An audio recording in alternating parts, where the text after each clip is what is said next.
multi-agency operation led by DEA with our local, state, tribal, and federal partners targeted one of the largest and most dangerous drug trafficking and foreign terrorist organizations in our country. The DEA seized 11.5 kilos of fentanyl, including an astounding approximately 3 million fentanyl pills, the largest seizure in our nation's history. These are the pills in the bags right there. The main bottom right, the head of this organization, Sinaloa organization, here in the country illegally, 6 of these guys and women here in the country illegally. His name is Alberto Salazar Amaya. He is the leader, and he was living in Salem, Oregon. With him, they got millions of dollars, cash, cars, but the drugs were in Albuquerque, Phoenix, and Utah. That's how insulated these drug dealer cartel leaders make themselves. This was an incredible operation, and that's why I wanted all of you here behind me. It took months and months of work, investigation, leading up to smaller buys, smaller cases to get this massive amount of drugs and guns off our streets. $5 million approximately in cash, 35 kilos of methamphetamine, 35 kilos.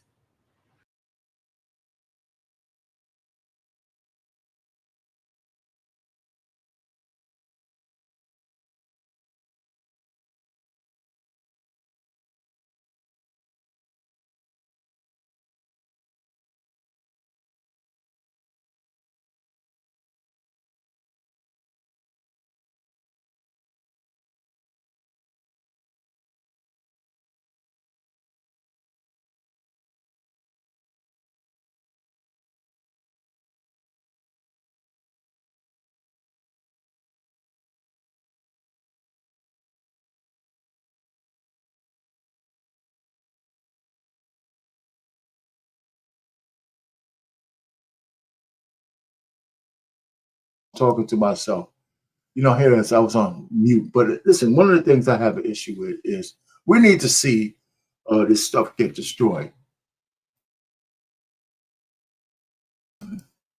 That's what I'm saying. We need to see this stuff get destroyed. And I don't know how we verify that they actually dispose of this stuff. But that's one of the things. This is maybe, like I said, it's maybe one of the cynical things I have in my nature. Now that we got all this stuff, what do you do with it? What happens to it? The money should go back into the coffers, but the actual drugs itself, what do you do with it? Of meth.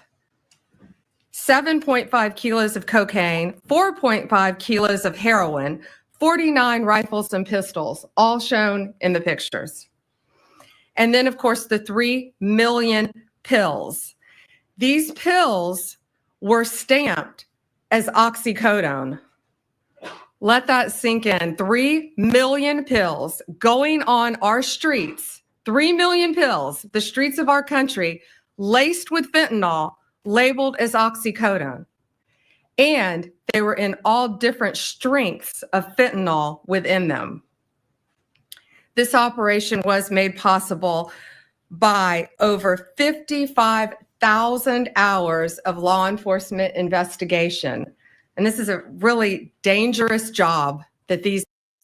Man, think about how insidious it is to, mislabel these things and put fentanyl in various strengths. It's like actually trying to, kill people from within. You know what I'm saying?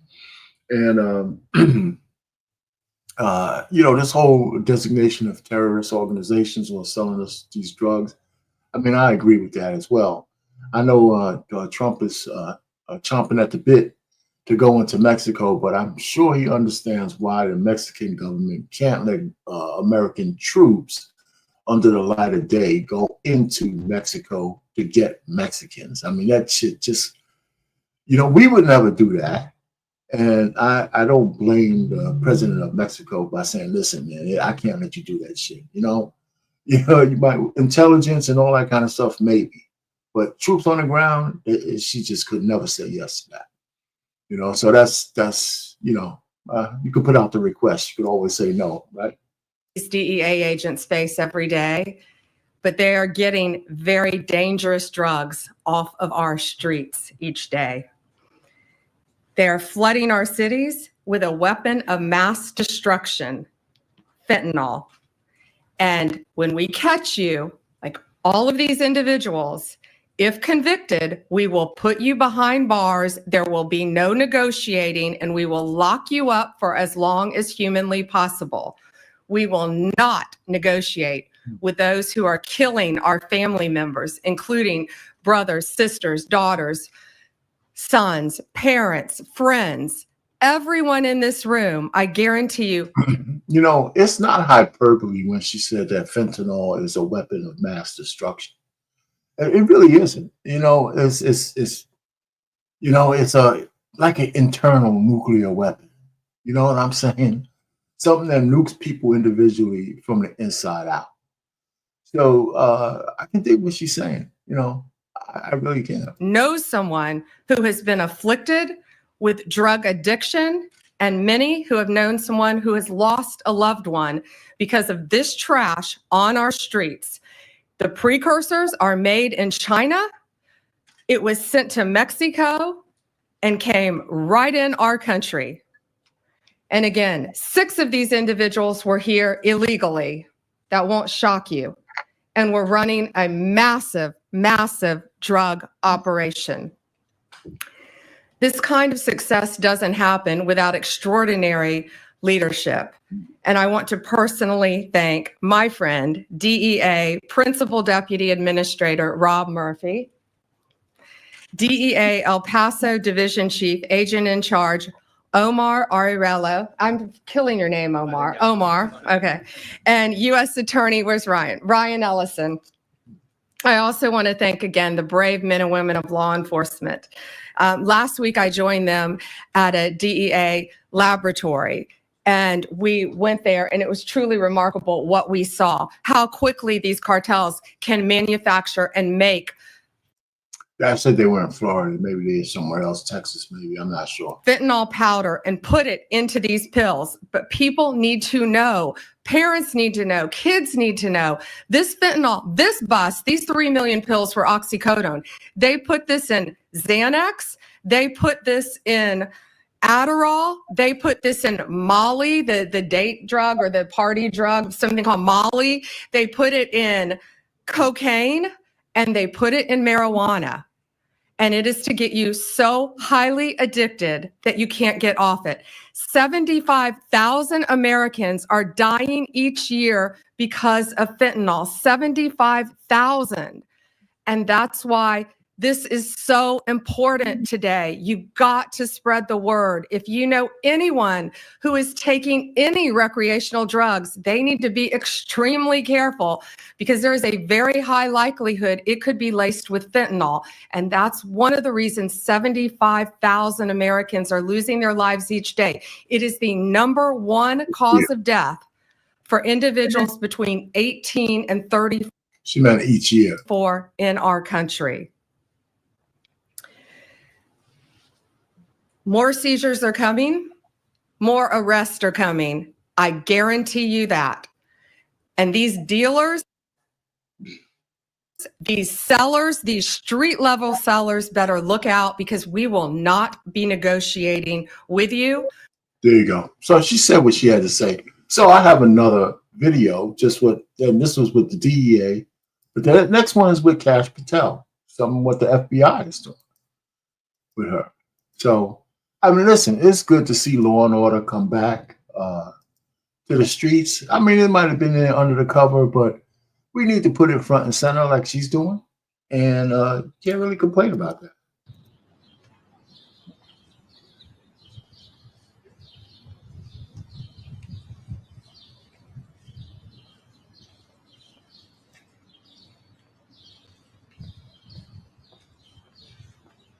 Well, yeah, I'm going to forward it just a little bit so we can have to see the long walk. Good morning. Thank you all for being here. We have a busy day here at the Department of Justice, as I'm sure a lot of you have seen already. Today, we are proud to announce the results of the FBI's Operation Restore Justice initiative. This historic, unprecedented nationwide operation led to the arrest of 205 child sex predators. Unbelievable. In just 5 days. This was an incredible operation done in conjunction with the FBI and our prosecutors. Children and their families now have a chance to heal. These are online predators. Think about this. 115 victims, children. In 5 days, we were able to help. This kind of work takes a toll on the FBI agents and the prosecutors who are doing this every single day. I mean, where the hell was law enforcement, the FBI, and all these guys during the Biden administration? What were they doing other than just trying to get Trump? You know what I'm saying? I mean, we can see the derangement syndrome still alive and kicking today. But can you imagine they were running the government solely to destroy one man, and they put everything else on the back burner? Immigration, drug enforcement, child trafficking, losing the children of immigrants coming over here, all of that stuff. That, I don't see how we could possibly ever let a liberal back into office, especially these far left love nuts that are out there. The country will be shaken to its core. We need conservative values. Now, if you don't want to call yourself a Republican, I don't care. But we need conservative values. We need to put first things first. We got to be on an America first agenda. No doubt about it. And there's some qualms on both sides with our unbridled allegiance to some countries out there. But I think that's a bipartisan mistake. But still, it's just refreshing to hear somebody say, well, America first. We're Americans, and we need to make sure we take care of home before we can handle anything else. So go ahead, Pam, tell us some more about what's going down. They are working tirelessly online, dealing with the dregs of our society, the worst of the worst, the people that hide behind a computer and target our young children every single day. Our law enforcement, our prosecutors sit there and deal with this every day to get these monsters off the street. Director Patel and I almost daily in our meetings talk about these cases and what it does to our officers and our prosecutors, but also how many lives are being saved and how many children are being helped by this. Director Patel is going to get into the specific cases with you in a minute, but what I will tell you is these depraved human beings, if convicted, will face the maximum penalty in prison, some life. We will find you, we will arrest you, and we will charge you. If you are online targeting a child, you will not escape us. The FBI and the Department of Justice will come after you, and we will prosecute you. Parents, you have to know this is so serious. Your child has no right to privacy on the internet. None. You have to monitor what your kids are doing, whether they're playing games on the internet, on social media, any other websites that children, teenagers frequent, an online predator can find them. I always say it's from instant message to instant nightmare. Parents, they're talking to your kids like they're other children, and they're not. They're predators. They pose as children. They get them sometimes to post explicit pictures of themselves after they talk to them. And then in some cases, they even try to blackmail the children. The suicide rate among teens ages 14 to 17 has increased as a result of this as well, because teens are taken advantage of and they're manipulated online by child predators. So all of you being here today and covering this is so important, because parents need to know. You've got to talk to your kids. They think they're talking to other children. but most of the time they're not. Let me ask you, anybody else? I mean, I don't know. I can't remember the last time I seen such directed action from the executive branch going through law enforcement, immigration, uh, trying to make things right with trade so we're not taken advantage of on a global level. Just the sausage making makes the weak stomach, people who have weak stomach out there, I guess shiver because they can't stand seeing the sausage made. They just want to eat at the finish line. So this next 100 days is going to be, I think, phenomenal. I think the market will be all the way back and on its way to some new highs. I think we're going to put criminals out of the way, what they call constitutional crisis with these rogue judges trying to stop them at every immigration deportation at every level. You know, the average guy on the ground like me or you who want to see that go forward, don't get discouraged because that's actually a system working the way it's designed to work. And that's why we could find where they need to be changes. So the president is testing the boundaries of the executive office. And that's what I would have done anyway. You're supposed to.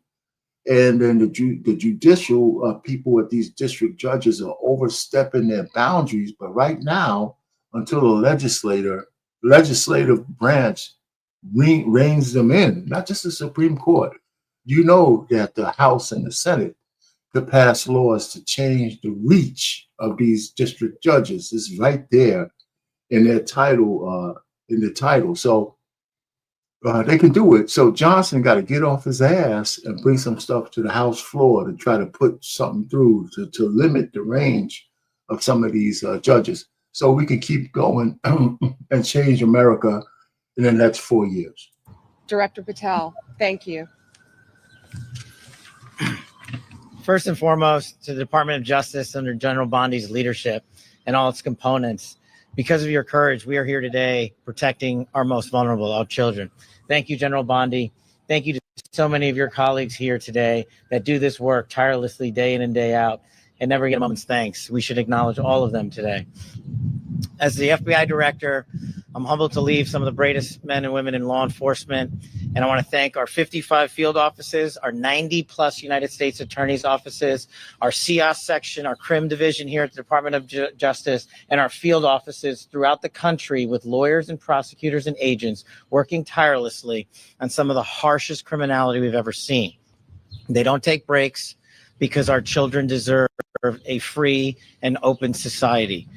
I also want to just take a moment to emphasize the priority of this Department of Justice and this FBI. Our children. If you harm our children, you will be given no sanctuary. There is no place we will not come to hunt you down. There is no place we will not look for you. And there is no cage we will not put you in should you do harm to our children. The prioritization of this administration and General Bondi has made it abundantly clear to child predators. You will be hunted down and you will be prosecuted.